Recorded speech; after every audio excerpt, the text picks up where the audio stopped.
Friends, இன்றைக்கி நம்ம பார்க்க போகிற ரெசிபி என்னென்னு பார்த்தீங்கன்னா தக்காளி கடையில் ரொம்ப ஈஸியாக சிம்பிளாக ஒரு சைட் டிஷ் ரெசிபி.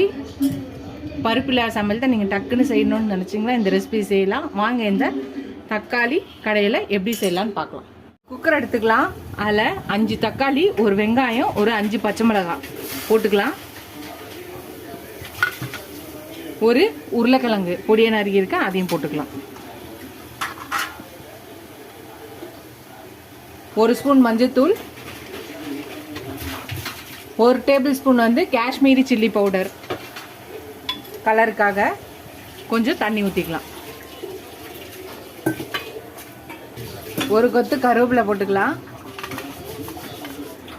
எல்லாத்தையும் நல்லா கலக்கிட்டு குக்கர் மூடி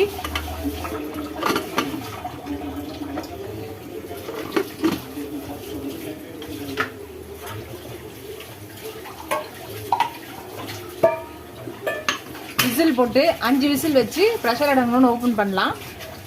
அதுதான் நம்மளோட தக்காளி கடையில் வெந்துடுச்சு. 5 விசில் அடிச்சு. இப்போ இதை நல்லா மசிச்சுக்கலாம். ஃபஸ்ட்டு அதில் இருக்க தண்ணியெலாம் எடுத்து வச்சுட்டு மசிச்சுக்கலாம். மசிச்சுட்டு அதுக்கப்புறம் நம்ம தண்ணியை மிக்ஸ் பண்ணிக்கலாம். அப்போ கரெக்டான பதத்துக்கு வந்துடும்.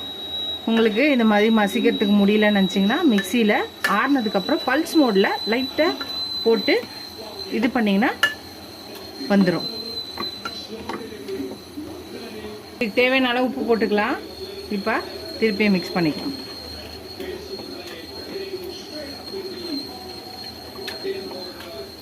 நல்லா கடைஞ்சாச்சு. இப்போ இதை கிண்ணத்தில் மாற்றிக்கலாம். கிண்ணத்தில் மாற்றியாச்சு. இப்போ இது ஒரு தாளிப்பு கொடுத்துடலாம். எண்ணெய் காஞ்சிருச்சு. கடுகு, உளுந்து, கொஞ்சமாக சீரகம், 2 காஞ்ச மிளகாய், கொஞ்சோண்டு கருவேப்பிலை இது வெடிச்சோன்னு போட்டுடலாம்.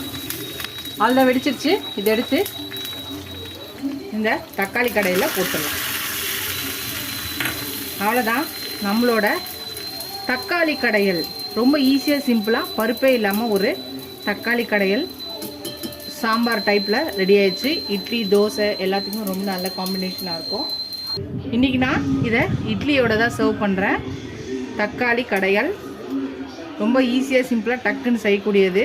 பருப்பே இல்லாமல் குயிக்காக செஞ்சக்கூடிய ஒரு சைட் டிஷ் ரெசிபி தக்காளி கடையல். நீங்களும் இந்த ரெசிபியை ட்ரை பண்ணி பாருங்கள். ட்ரை பண்ணி பார்த்து எப்படி இருக்குன்னு சொல்லுங்கள்.